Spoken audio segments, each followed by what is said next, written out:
O idiota que se ofende quando recebe uma crítica nunca saberá a verdade sobre si mesmo, porque ele não quer crescer, quer ser aplaudido, e quem quer palmas só atrai fingimentos. Os fracos o elogiam por interesse. Os covardes sorriem para não se tornarem alvos, e os traidores se aproximam em silêncio. Rejeitar a crítica é convidar a falsidade, é criar ao seu redor um jardim de máscaras, onde ninguém ousa falar a verdade.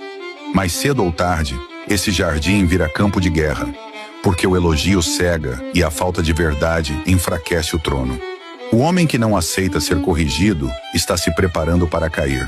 E o pior, cair sem que ninguém o avise, sem que ninguém estenda a mão para segurar a sua queda.